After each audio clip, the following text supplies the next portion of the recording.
Hey everyone, we have Manasseh here calling from Hyderabad for the BloomX podcast. Manasseh, thank you for joining us. Really looking forward to talking to you and chatting more about how you're bringing AI into healthcare and healthcare technology. Absolute pleasure. Absolute pleasure. Thank you. Yeah, thank you. So let's get started with that. Your company, your startup, you're still in school right now. You're 21, and you Yeah. decided to start a startup. Have you had any business before? Is it your first company? This is my first company. I would say I've been an entrepreneur since like 2 years from now, but it was the one point in my life where I felt like, have to create a platform for my own self to actually put out and set out my idea into the market. And that's why I decided to start a company. And this happened in 1 year. Perfect. So let's dive into that, right? Like, what is the problem you're trying to solve, and what is your startup? Yeah. So I would say on a general perspective, being an entrepreneur is someone who looks at a problem and finds solution and makes it business. That's how I look at an entrepreneur to be. And as I was growing, as a techie guy, you learn a lot of technologies coming up in the market, and you research and you read blogs. And I'm kind of person, I read 20 blogs every morning to keep myself updated about how the world is going on. And as I was diving into this tech world, then I encountered a phase of AI, the booming world in the market. And I thought, okay, what's this all about? And then I started researching and, trying to do courses and figure out what this thing is this whole world about AI is built up on, and trying to learn these technologies. And once I've adapted myself to implement these technologies, certain to a limit, I felt like, knowledge is something which comes to practice. Like the moment you implement it in real life, it makes more sense. Then I looked at a few problems which I was encountering in my day-to-day lives, in my own world. And I felt like, AI is a platform which can leverage any industry to make a great transformational digital drift in that particular industry. And that was a place when I looked at financials industry, and I gave it a shot, but I wasn't successful in that venture. Because I was too young to deal with, a lot of demographics which happen in the industry. And I felt like, I have to pick another industry which can give me access to the core values of being in the industry, in the market. And then after, discussing and meeting a lot of people, big businessmen and a lot of mentors who shaped me to be what I am today. And this suggested me to enter healthcare industry. And that's when we looked at very ground level problems, because we felt like healthcare is a very biased industry where you have societies which are augmented into that industry. You have commonalities where common people enter healthcare, and you have big dudes who can offer sophisticated, big line technologies for their health in big medical institutions. So we thought we have to collaborate all these things to fit into one platform. And then we looked at few ground level problems. So I would say the first problem that we looked into healthcare was lack of digital automation. So people who visit general medical institutions, they don't have resources to implement or to attach themselves with these medical institutions to get a digital platform. A simple use case is an EHR and EMR, electronic health record and electronic medical record. If you look at the diverse population in the world, a lot of countries like USA, Canada, Switzerland, they have implemented EHRs and EMRs right from the birth. But you take countries like India, they're still in that evolution stage of attaching EHR and EMRs to the population, which is not. Only if you look at high scale industries where you visit big scale medical institutions, you get these services for yourself, where you can have a digital health record profile. Whenever you visit a hospital, you no longer need to carry piles of data with you. It's just attached to your mobile number. So you just click your phone number, when you visited, what was your current status of your health, when was your last visit, your prescriptions, all the information under one click. But this service is not available for every single Indian or every single populated person counted in the population of India. So we thought we need to create a platform, a digital platform, which can create a digital health record for every single person, no matter which community he belongs to, no matter which financial status he belongs to, but it is universal for anyone to adapt. So that's the first thing that we encountered. And the second thing is, healthcare industry is very biased, where, people look at AI as, a movie sequence from Terminator, like Skynet. They're very much, very insecure about it replaces doctors, it steals their chairs. But AI is just a tool which can accelerate solutions, accelerate technologies to to, somehow make them adapt to a much more faster pace in their diagnosis process. It's not like Skynet where, it overtakes human population. That's not it. So we wanted hospitals to adapt to AI in terms of disease prediction, automated diagnosis, medical imaging, because we looked at a very ground level scenario right now, which we are working on. If I can introduce the subject too close to you right now, COVID-19. I have one question to everyone. Why is it so difficult for the government to safeguard people? Because they don't know for themselves who is the target and who is not. It's very difficult to have an understanding about which community of people are safe even after they get affected with the virus, and which community of the people are very fragile for the effect of the virus. So this understanding nobody has because of the lack of public health information. So that's when we started working on creating a platform which can leverage collecting individual patient medical histories, also on analytical side of medical industry with respects to leveraging AI. We want to create a platform which can analyze, do analytics, doing disease predictions, observing patterns, doing medical imaging, so that we have a very futuristic objective about analyzing what's the nerve of the public in terms of their health. So this is the ground level truth on where we started our startup, and we've done a couple of ventures, which I will share after you take me forward in this session. Yeah, definitely. I mean, that's a lot to digest. I mean, I see where you're heading with this. Like the idea that governments don't know the health status of their population. It's a very weird thing to think about. So we think we're modern nations, industrialized nations, and parts of the world are rapidly industrializing, and we should have insights into our population, but we really don't. I mean, we still run on a lot of archaic processes. It's interesting to note that, like, even like in the U.S., right? They're trying to they like to even give out free money, right? They want to give out $2,000 checks to everybody.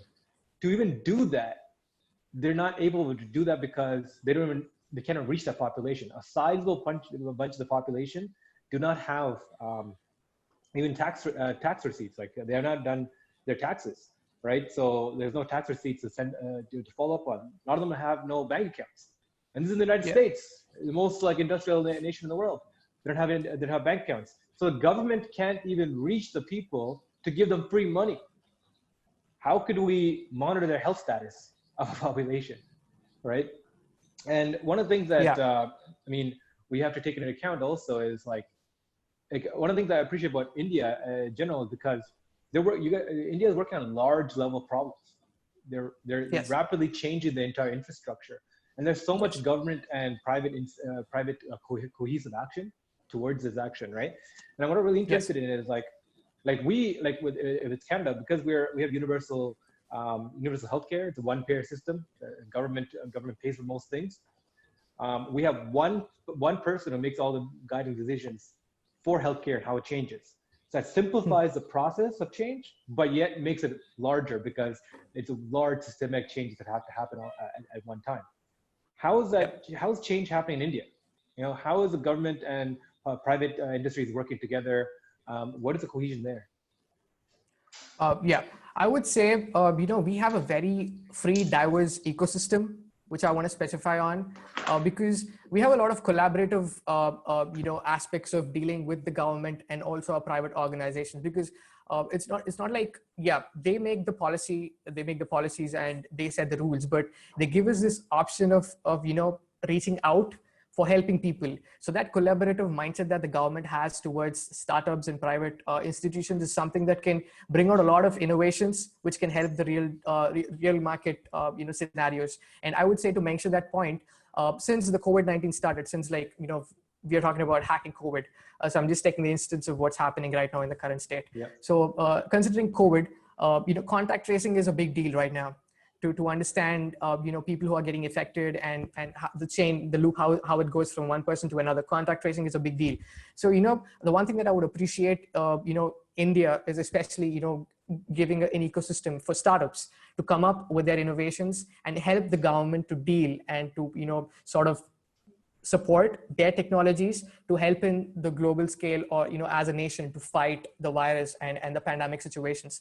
So, a lot of startups like, Alps Labs and I would say Analytics India, they're working on contact tracing, where and also the good thing is government gives approvals for access to data and to collaborate with government institutions themselves. So it's not like they're not confined to their chairs of being as an institution of their own, but they give you access to collaborate with government institutions, with startups. So, startups like us, we get to collaborate with the telecom department, the telecom network, to use our technologies to do the contact tracing. And they give us access to the medical data, which has been collected from every medical institutions of the government, so that we can do our analysis. So I guess I would name it the collaborative mindset and the ecosystem that's been provided by the government for all of the entities in the industry to come at one place and join all of our strengths in the technological aspect that we have to fight the pandemic situation. Interesting. Cool. So let's isolate back into your concepts, right, of utilizing AI in healthcare. What exactly does that mean? Like, what is your place in this? My place is in this. I would say a general name would be analytics, where there are a lot of divisions in AI. Many people, they consider machine learning to be a different segment, data science to be a different segment, and AI to be a whole new concept. But I would say it comes down to a bottom line, you name it, AI overall. So my place in this, where we come under the division of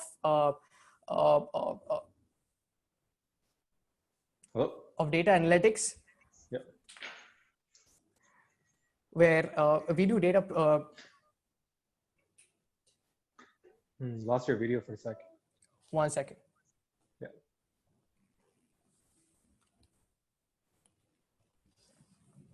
I guess there's one technical issue with the camera thing. Okay. We lost the camera. Okay. Yeah. We'll just continue. In the analytics side, we do data prediction, which means includes diseases. Whatever diseases people face, we do a lot of prediction work, and we automate medical imaging, where I guess you come from a neuroscience background. So I would say MRI scans, CT scans, X-rays. What we generally do is we just try to automate a tool which can do a job of the doctor. It's not like we're not replacing the whole thing what a doctor does, but we're just using a part of what a doctor does to give a validation for him to move forward in his job. We're back online. There we go. So continue to it. I would say, so I was continuing the example. We take a simple job of a radiologist. Okay, so the 70% of job a radiologist does is to just look at the scans and identify what's going wrong on it. So what we generally do is we build a model, a computer model, which can take in inputs from all these scans, learn and understand the patterns that are being observed on these scans, and try to educate itself to understand what's actually going wrong. So a new scan comes up into the computer, it understands what the abnormality in the scan is. So we're just automating tools for the doctors to utilize and save their time. So ultimately, if you boil it down to a conceptual part, we're just trying to reduce the time difference which has been created to initiate treatment. So, it so happens because of the large population and sometimes, lack of medical institutions in that particular locality. So happens that there are a lot of crowd and traffic in the hospital, but the doctors who are available are very less. So we try to automate tools which they can use and reduce the time frame of doing the diagnose, rather looking at a patient and just initiating treatment. So our tools help doctors to, really do a part of the diagnosed job, but we prefer that ultimately after the analysis, which comes up from our computer models, it is validated by the doctor himself. So we just automate a tool for him to, reduce the time that he puts on, analyzing every single patient report, because we do it through the computer. For example, you take a computer model that we generated for a recent project we did in 2019. We did a hard disk prediction model. So we almost uploaded 3,000 reports and we got predictions over 1 second. So that's how accurate and powerful these systems could be. So I could say, if you give these 3,000 patient reports to a doctor and ask him, do your job and give it to me, he'd take months to get you the analysis of that 3,000 patient reports. But rather, this computer tool does it in few seconds. So that's the power of AI and how it, works out. Okay. Yep. Cool. How did you get into this? Like, what was that path to get into AI for you? Yeah, as I was saying, my core panel of what I study is called electronics and communication, and I was working on these projects. Let's say, building PCB boards and designing electronic equipments, and I came to a juncture called embedded systems. So in embedded systems, I encountered always are sort of programmed with a fireworm from a software end, and I realized, okay, this is cool. And then I started learning about microprocessors and microcontrollers, and I was like, okay, wait, you use C and all these programming languages for coding these microprocessors and microcontrollers. And it was a steady pace of my journey understanding electronics and encountering data science and AI on the whole. And then when I got into the juncture of embedded systems, I got into this whole concept of AI, robotics, and all that. And that pulled my nerve towards learning these technologies. And when I started learning them, AI is common for every industry. It's just the implementation and how you use it differs from industry to industry. But the whole concept of how AI is built is same to any industry. And that's how when I started learning AI, machine learning, I felt like, this is a great technology and has a great potential. But the current market is not adapted, or you don't have a platform which is ready go-to-market strategy, which can, which is ready to be adapted. So AI is something which is a great optimal technology, but a lot of many ground level institutions are not adapted to it. So then I felt like, this is the time where we need to, bring up a platform which can help other institutions to partner and adapt to this technology, which can give a great sense of driving their company into digitally transformed institutions. Yeah. So that's where that's where I. Yeah, absolutely. Let's just wind down a little bit and talk about like startups, right? And how you personally got into the idea of becoming a founder, right? Anytime you want to become starting a company, especially at a young age, there's a lot of unknown variables to come into, because it's not just about the problem anymore that you're solving. It's also the business. It's also about building and managing a team, taxes. Exactly. You know what I mean? There's so much different things to you have to take into consideration just to solve the problem. The company, the startup, is a vehicle to solve the problem that you want to get to, but requires a lot of skills and understanding to kind of formulate. Absolutely. How did you get into the mindset of building companies? Did you get help from your college, from local incubators? Yeah, I would say, as I shared before in my start, I started off my journey as an entrepreneur by just having a name startup. No registration, no corporate license, no company. I just used to call myself a startup with a name. That's how I started. And it so happened, I've been in the journey of doing my sort of research, trying to develop the technologies with a bunch of friends, and I came to a juncture where I realized, to enter the market, I need a brand, or sort of like an entity, because I just can't enter the market just as I am. I need a foundation. I need a platform where I can showcase the technology that I'm trying to give to the market, and also the innovations that we're trying to provide. And at that point, it was a very crucial moment for me to take that decision, because being 21, dealing with finances, dealing with government taxes, trying to maintain an entity which has so much of political, industrial, all sorts of things followed up in building that foundation of a company. It was really difficult. But as I was moving forward, as you said, a lot of incubators, I sort of attending a lot of meetings, being in the market and trying to understand what the market really holds for AI. And at one point, I got an opportunity to become an incubator for a foundation called SRIX. It's a government organization, and I got an opportunity to become an incubator. And they said, your freelancing sort of scale of being an entrepreneur doesn't work. You need to have an established company. And I said, I'm not going to take that, leap of hope of just, having a company on my shoulders. It's too risky. But in that journey of shaping myself, I realized, a company is which shows who you are.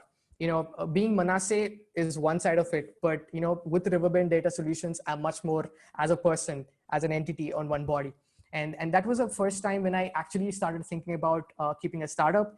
And I would say that was a crucial point where I decided to take the falls and the risks of, what I'm going to face in the industry. And I would say it's just a leap of faith that I just took over, starting the company. But I mean, the perception that I have right now for my company was very different from how I started it. I thought, okay, I'm going to start it, works out well and good, doesn't work out, I'm going to get back to my studies and just get my things going back. Yeah. And I was this very cool, musician. I love music. I play guitar. So, I just used to think to myself, this company doesn't work out. I'm just gonna, get back to my stuff, playing music and, recording stuff. That's how I was. And once I took, the company and the responsibility of, maintaining an institution, I guess that gave me discipline. That gave me a sense of responsibility, and the whole sense of maintaining a company shaped my entrepreneur perspective about business. And from then, the foundations, the responsibilities, the discipline, the strategies that I had to learn, I started, it's a very steady journey of learning. And I started meeting a lot of people, businessmen who are in the industry, asking them how their journey was in setting up an institution, and the risks which include in having a private limited company. And that's how I started, and learning from them, all sort of business strategies, modeling my business, giving perspective to the business that we're doing and how to strategize our market, and how to reach out to the market that we have in front of us. And all this was a very steady journey of me learning through my experience. And, I would love to share this particular situation with you. There was this time where I attended a wedding, and there was this professor from ISB, Indian School of Business, full suited up, three-piece suit. And he came up to me and said, "What are you doing?" I just said, "I'm doing my engineering." And he said, "Do you have any plans of writing GRE?" I said, "I'm not that futuristic too. I didn't plan it out." And he said, "You should probably join ISB and do this course. You can be a great leader. You can get to be a CEO of a company." He told me a lot. And I just said, "Sir, I don't have plans of, being associated with an ISB, because my startup is my ISB. It's my school of business. It teaches me everything. It teaches me business. It teaches me management skills. It teaches me foundation of being an entrepreneur. It teaches me my strategies. It teaches me every single thing." So my startup is like it's like a seed of baby that I have in front of me, which I evaluated it with the resources that we had, the little resources in our hands, to nurture it, to create what it is right now as Riverbend Data Solutions. So I would say, boiling it down to a bottom line, it's just a very gradual, consistent journey of learning and also understanding how to run a business. So I wouldn't admit as a skill, as something that I had inside me, being an entrepreneur. I just started up a company. It just happened. We are cool right now. I wouldn't admit that, but I would say it was a very consistent journey of learning with the pitfalls and understanding what it takes to stabilize a business as a company as we move forward in the industry. Yeah, absolutely. I mean, I like that idea that you put forward, like a startup is your MBA almost, like it's exactly. It's a master's of business. It's understanding how companies form inside out. And I like that you said, like, you developed responsibility and used another word for that. Discipline, right? That's so important. Like, I felt the same thing, because I started my first company when I was like 17 as well, right? My first university. Wow. And my first year university. So my first year university was like 2008, financial crisis hit. Nobody was hiring, and we were forced almost to create companies. And the way I saw it was that jobs, everyone keeps saying jobs are stable, right? Like, your parents tell you, go get a job, go work for you. But I realized jobs can disappear. Companies can go under. Economies can fall apart, right? Jobs aren't stable, right? I mean, if anything, you're more dependent on this bigger organization to exist, right?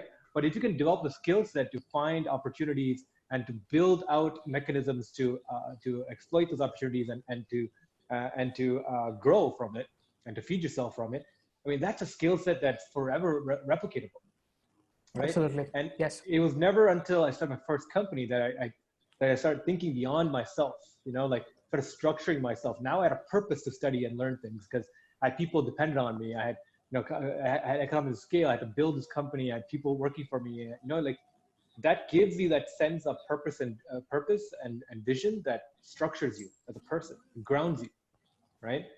absolutely. So Well said.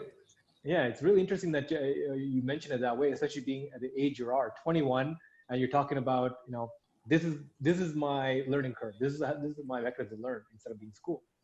I mean, that being said, like, I want to touch base on the schooling system in India a little bit, because being from the West, I mean, it's a disconnect, right, on how school is done here versus how it's done in Asia. And Yeah. I mean, after like the CEO of Google, CEO of Microsoft, came from these Indian IITs, like people really start looking at India as like, wow, like, you're more than an export of talent. You're actually creating inbound talent within India and within the system. And I think what we're now seeing is a compounding effect of people not just like the brightest and best and brightest of India, not just leaving and going to the Western nations to work in those companies, but staying at home and fixing solutions within India, right? And Yeah. this has really, really populated that belief. Like, how has the schooling system, is it evolving in India to become more acceptable for startups and for new ideas? Or is it, do you feel like there's a resistance to be like, why are you starting your own company? Focus and get good grades and move up in life from there.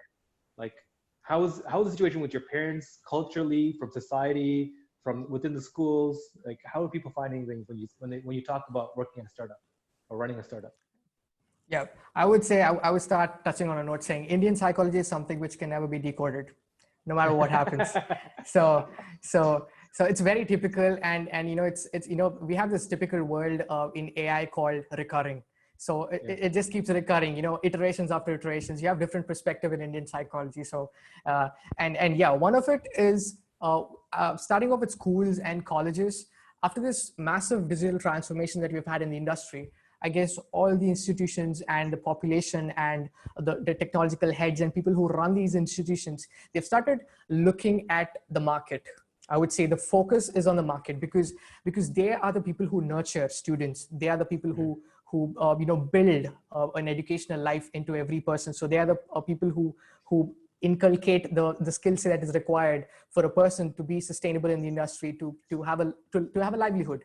So I guess they started looking at the industry and started retrieving some insights, which is very appreciable, and in their own way, how they can implement it in their educational societies in terms of curriculum, in terms of value-added, additions, sort of sessions, and talks.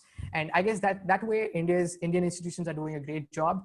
And yeah, I just put it this way because they are always in touch with the industry, with the market. So I guess that sense of being diverse, of having a very broad perspective about how the industry is going on right now is what it takes to lead an educational institution. And that way they're doing a great job in nurturing. And for the point of startups, they're giving great opportunities because before, when I started off, you hear an incubator in an IIT, but right now every Indian college has an incubator for itself.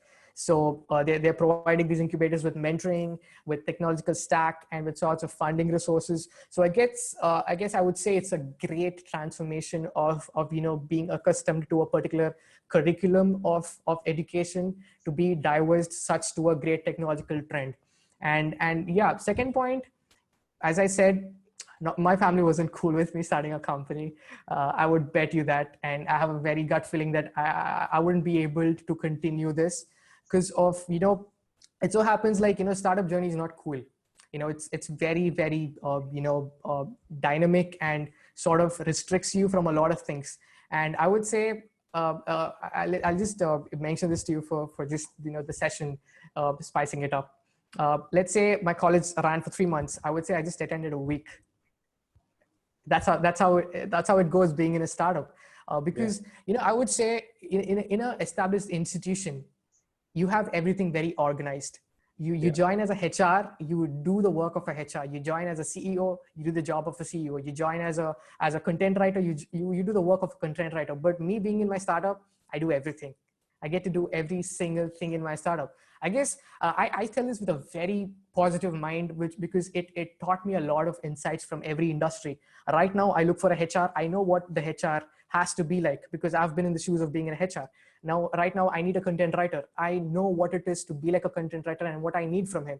So it gives me a diverse understanding about knowing what every industry in a company looks, feels, acts like. And being in this journey, you have to let go of a lot of things. And this letting go gives fear in parents. He might just lose his education. He might lose being, a student and somehow just, disrupted with the education and, trying to maintain a company. Yeah, I would say parents, society, they are coming into an understanding, gradually to broaden their mindsets about, letting their children be very independent in a way that I say I have restrictions for independency. I don't really totally agree to teens and people like me having a very independent life, just living our lives on our own. Guidance is needed, from God and parents too, because they are the one who shape us in the first place. And I would say restrictions towards becoming what we want to be is something that they have to let us feel it, because I feel like, as I told you, I was a musician, but if my parents wouldn't have given me an opportunity of becoming an entrepreneur, I would just get stuck of just playing three chords on a six strings. That's how I used to be. But today, being in the shoes of being a CEO is something very ridiculous, and that's something that I didn't even imagine in my wildest dream of being founder of a startup. It feels cool. A part of me feels cool, and a part of me feels like, am I what I am right now? Because that happens only when you relieve your soul and your mind into evolution. So you need to evolve, into who you want to become. And I would say this is what I encourage in the leadership that I follow in my startup. I love this analogy where, the game of Titans, where you see just bombs falling over. And if you would say, I don't want this type of a bomb, it doesn't work out. And if you say, I want the bombs to stop for a second, it doesn't work out too, because you just have to accept the situation and just take it and find a new perspective to move forward. And I also love this quality of leadership that I follow in my startup, where, I leave my startup to a very humanitative ground. What I mean is, when I mean a humanitative ground, I just tell we're all, navigating through the problem that we have in front of us. So, a very humanitative ground where I accept myself to be a fellow human, not a superhero in the startup. I'm just like all the others. I picture myself as a very native human along with them, not as a superhero, because that gives a sense of, being as a team where we are all the same and we are trying to figuring out. That sense of figuring out, gives explorers, rather than, creating a bunch of, innovators, and, they are all cool. But, when you're an explorer, you also understand what the native problem that you also have, but many different perspectives to reach and let go of what it is in front of you. So that human native, I really love in my leadership, where I just admit myself to be very common, very individual, just like all the others. And I tell my team that we are all one and we are navigating to the problem. And that's what I follow. Yeah, that's interesting. Like, one of the things, like, when I'm listening to you, I think back and like I feel like I miss being my young 20s, because when you're young and as an entrepreneur, you don't know what's impossible, right? A lot of founders talk about this, right? Especially people who establish companies, from like, Elon Musk to like even like Mark Zuckerberg. They talk about when you're young and you're an entrepreneur, because you don't know what's not possible. You tend to break boundaries and do things that, because it's new to you, right? You don't know that this is actually hard, but because you have to get it done, you find ways to get it done, and you end up innovating, sometimes radically innovating something that everyone else thought would not be possible, or didn't think of doing, right? Absolutely. Like when you operate in the unknown unknowns, what you don't even know that you need to know, right? One, it's very easy to get lost as a negative, but the positive side is you can find things that other people don't even look at or haven't thought of, right? And I think it goes back down to that, right? Like, where does it become a pain point not to know, right? It's one thing, yes, as a founder, I'm doing HR, I'm doing finance, I'm doing a little bit of each until I know enough to know what to hire for, or have the capability to hire for. But at the same time, if you don't have the capability to hire for or replace or have someone more regular to run that, like if you mess up on your taxes, that's gonna come back as a business owner. You know what I mean? Yeah. If you mess up on your HR or your legal, that's gonna come back as a business owner. And where does the inflection point happen where it goes from, cool, I'm learning, to being like, shit, this is a liability if I don't meet it and reach it, right? Have you run into any situations where you're like, damn, I really need someone to come in and take care of this for me, or else it's going to be a problem? Yeah, as you said, I really totally agree to what you said. I know what it feels like. I've been there. Um, Yeah. so it so happens, when you start off, you're very enthusiastic and you feel like you're enough for the startup. You can deal with this. But as you said, once you run into a constraint which involves some big issues with sort of taxes and some government policies, and that's the point where you feel like I need some assistance. I need a bigger brain than me. And I would say I was doing this venture where, yeah, a new use case, I would say, how you can mess it up and feel like, you need something else is when you have investors. That's like, a said thing. You can't mess with investors because I've had the experiences of doing a project with a grant where I had the individuality to spend and to offer and to work with the grant that I received in a way that I need, and in a way that it suits my business. But when you work with investors, it's not the same game. You have different game laws, and you have a lot of different game principles, and you have to play according to their set rules.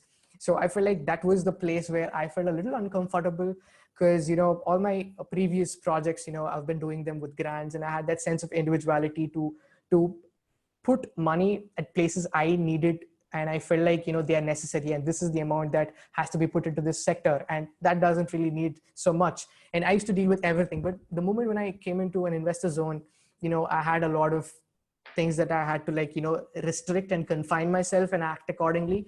And that's where the places a lot of startups get messed up, because before you engage yourselves into a board of investors, it's really important for someone to understand an investor founder relationship. And this is an area where you have a lot of webinars and a lot of sessions people talk about, because that's the diversity and the depth of the subject. Because you don't understand what it is to have an investor in your company, you don't know what it is to work with an investor, you ultimately mess up, because you're not just taking up a bunch of finance, but you're actually giving ownership in your own company for him to be and establish himself and be as a board of director along with you. And you have this sense of thing where, like, I'm going to stop working. I'm just feeling, a little off. That doesn't work out. You have to be at the point, you have to hit the targets, and you have to reach the goals that have been set. So in this journey, it's very much important for every startup founder or CEO or a person who's an entrepreneur to understand the investor founder relationship, and know what it is to be like, being under the board of having investors and doing a particular project. And I guess this is a very common area where people fall into, because it becomes a necessity for them to take the project forward. So they just immediately take that chance of having an investor, because they have to finish up the project, or they need some finances. But a lot of people don't look at the other side of it. So the rules, the regulations, and how the corporate world works with an investor and a founder being on the same board. So I would say it is very, very much important for someone to understand that investor-founder relationship to take things forward, because that's a very common pitfall where people fall into, and it takes a lot of time to come out of it. Trust me. Let's take this time a little bit to kind of shift a little focus back to COVID-19 and the lockdown and the pandemic, right? You're operating out of Hyderabad. Again, like, amazing food place, right? Me and my wife, we talk about going to Hyderabad a lot, right? Like, a few places to go in India, definitely, other than Tamil Nadu, is like Kerala and Hyderabad. Hyderabad mostly Wonderful. for the food, Yes. How has that affected the region when, food, obviously tourism is down, people are moving around as much. The economy must be slowed down with, people are not trusting and not producing food enough. There's lockdown procedures in effect, right? Has this shifted? How has this affected you, your family life, your working relationships, your ability to hire? How is it looking there? I would say, COVID-19 is like a new normal. So it gives you a sense to adapt to it, because me being an entrepreneur and a lot of young minds in India, we are very quick to adapt to any situation, right? So it so happened once this COVID-19 thing hit, I'll start off with the food. As you said, people face a lot of, issues in the economy going down. But I felt like, it gave people a new perspective to work upon new strategies in modeling their business. Because I would say in a ratio of 10%, 6% of people might have really boiled down to to just say we're not having any money anymore, we're not going to have any sort of business in the coming future. But the other percent of the 10th, they started working on strategizing the business, and I really appreciate them, because a lot of people started partnering with food delivery institutions and startups, and a lot of people started introducing takeaway channels of delivering food. And a general perspective, you're a foodie, you don't care what the hell is going on around. If you're a real foodie like me, I really don't care about what situation it is. I just go have food. And till now, I've been to MC kind of like 6 times by now, though my mom restricted me a lot of times. You're a foodie, you have that passion towards food. So that doesn't restrict you from COVID-19 or COVID-22 also. So, but the business perspective, it has enabled startups and a lot of any industry. I'm not just focusing on food industry, but every industry, every startup, every company which has been fighting with the crisis, they started strategizing their business to meet the new normal, because we're in a situation where we don't have a validation about an expiry date for this situation. You don't know whether this is going to continue for the next 6 months or a year. You don't have a validation when it's going to end. So we started living with this new normal, trying to adapt to the situations, and I guess it created scope, because a lot of people, I would say, I'll give you a very good example about education. When I started off my entrepreneurial journey, I said when I started learning AI and machine learning, I was the only dude in college who was doing online courses. And nobody knew what it was to apply for a financial aid from University of Michigan and get their course and do the course, get a certification, and that adds a lot of value to your resume and for your journey becoming a techie. Nobody knew it, but since the pandemic situations came up, the whole education system shifted to online learning. I guess it gave a great scope for people to learn new technologies and try to visually see the world what they've never seen to a year before or 2 years before. The whole digital platform of digital learning courses offered by different institutions. I have friends from my own class and my whole community who've never really took it a big deal to do digital courses, but right now they're on their computers 24/7.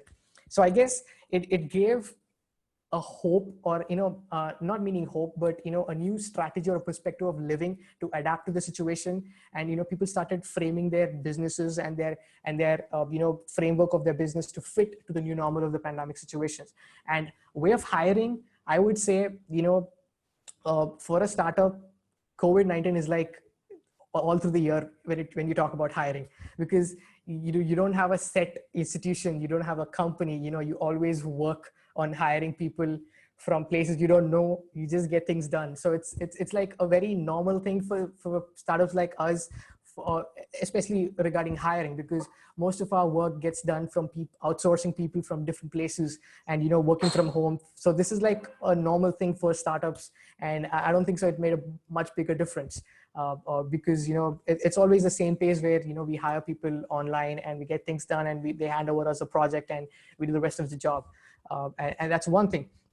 And I would say but a lot of scope was generated in a lot of platforms in education, in finances, in healthcare. Especially healthcare is a sector which affected great numerous innovations, especially in the pandemic situations. I would say, namely, I could say 3D printing. 3D printing was a great, point of innovation which happened, which like a boom, and 3D printing and telemedicine, contact tracing, and namely AI, the whole big thing about AI, they started utilizing it. Because I would say before the pandemic situation, nobody really cared about AI. Nobody really cared about 3D printers. And the moment you open YouTube, you only see 3D printing innovations being done on a pyramid, sphere, circles, but you never imagined 3D printers being utilized to, create the ventilator parts. Nobody imagined. People who run 3D printing businesses, they've never imagined, but they're going to have such great deal of business in this pandemic. So I would say pandemic helped a lot of businesses. They have started making much more businesses than their normal days, because it brought all of them together, because you have one set goal in front of you, COVID-19. and you have all the resources in front of you, which way you can use your little resource that you have in your company to do something for it. And I guess that big thing made a lot of difference in business for a lot of companies. And that's about 3D printers. And coming to telemedicine, I would say from the Indian psychology, even if you let's say you get fever, you get a common fever, and you type out a medicine on Google, it says crocin, or let's say a dolo. You don't trust it. You don't trust it at all. You say, no, what's going to happen if I take that medicine? The moment you go to a doctor, he prescribes the same medicine, then you believe it. Nobody looked at telemedicine scope of healthcare. Many people misunderstood. Many people didn't even care of being part of that ecosystem of telemedicine, booking their appointments online. They've always had this perspective in their subconscious minds where the moment they went to the doctor, they get themselves treated, they have that inner peace of the diagnosis happening. But now the scope of telemedicine is so high. People who couldn't afford to get back to the hospitals because of the situations which are around them, I guess it created a lot of scope for startups, especially people who do telemedicine and a bunch of stuff, for them to create a platform which can reach out to a bunch of people. So if you see the statistics of telemedicine, there was an increase almost 76% in their businesses, 76. And if you take the statistics of US, only 3 out of 10 people generally use telemedicine for their day-to-day needs. But today, 76% of growth, which means they've had a great boom in their business. It's going to make a lot of money, a lot of profit. So I guess COVID-19 helped a lot of businesses in creating new perspective for their businesses to work and sustain themselves in the industry. It created scope. No, it's a really good assessment. Absolutely. And the way you said it, it's really interesting because it's like we hear in the media of all the business going down, but we've yet to see the boom effect of all these new businesses coalescing and building up during this time, right? The market has shifted, and it's like sand, right? Like once the vibrations start, all the looser pieces go to the bottom, and all the bigger pieces come to the top. And we're seeing that shift. Is all these technologies that were kind of hidden below the surface are now coming up and emerging out of this mess. And I mean, this is really the catalyst. Like COVID-19 is being called a catalyst for the fourth industrial revolution, right? The machine age, where things are becoming more automated, and COVID-19 is actually accelerated that process, right? Yep. So I mean, we'll finish up with this one last idea. It's like, what does the future look like to you, right? Based off of what you're developing and what you're working on. What does the immediate future look like, and what does the far future look like? What would you like? For me, sticking to the scope of my startup and my innovations, healthcare, right? So I would say healthcare before the pandemic was very much sensitive towards AI, digital transformations happening in their industry. So they're very insecure about the word digital entering their industry because of data sensitive issues, and you can't collect public data. So you have a lot of governmental policies which restrict these innovations to come in place in the industry. But after the pandemic, the near future, I would say, this new normal of digital transformation evoluted and augmented a reality for government, private, and public, all three sectors of the industry, to understand the potential of digital technologies. So because many people, as I said, they used to look at AI as a very booming technology, but it's a risk of having the technology embedded into their network or their frameworks. But now it's become an aid for them, right? You take one use case which is very much prevalent right now is CT scans, lung X-rays. So right now they're using AI to use diagnosing and sort of examining the lung scans in bigger numbers to understand who is the target and what is the current state of a COVID-19 patient. Because you have so many patients and so many cases generated every day, it's become impossible for doctors to really figure out and sort of go through that mass of patient reports that they have. So right now they're using AI to do that job. So right now they've come to a conclusion over AI being an aid, an augmented reality, and sort of like a new normal for them to adapt and sort of get their things done in a much faster phase. So I would say in the near future, I would look at healthcare solution, and healthcare industry implementing AI and scaling their business. And if you see, the statistics of the simple, industry of healthcare, habituating AI, they almost made a profit about 33.4 billion from January. So it's a robust figure. It's a bigger figure, right? You never imagine AI could potentially add so much value to each industry and each medical institution. But 3.4 billion is like the 3.4 billion. Is it India globally? What's that figure based off of? Globally, it's a global figure. Yeah. So $3.4 billion in revenue was captured, or value add, like as in value add. Okay. Yeah. Value add. So I would say in the near future, every healthcare industry would adapt themselves to the AI and the machine learning platforms which are available for their industries and what they have in them, and it could potentially add a lot of value. So I guess this was a period where they got to realize the potential standard of what AI can do in healthcare, and this was a period where they can visually see the growth and the work of AI in their industries. So I feel like it's a add-on for somehow giving a positive cheer for AI, in the pandemic situations where it made sense. The thing which was considered the boom, right now, you can see it in visual reality where it's making a lot of difference and also helping a lot of people's lives through its service and through its potential of being the revolutionary standard of digital transformation, AI. Interesting. Cool. Yeah. All right. I mean, this has been great. We already run up against up to an hour, and it kind of flew by. I really enjoyed this conversation. Me too. Thank you so much. Really enjoyed getting into the weeds with your business and your mindset, and and where you want to take it. We'll end the episode here, but stick around for a few minutes. We'll do a quick debrief. But till then, everyone who tuned in, thank you for watching again. This is BloomX, and take care, guys.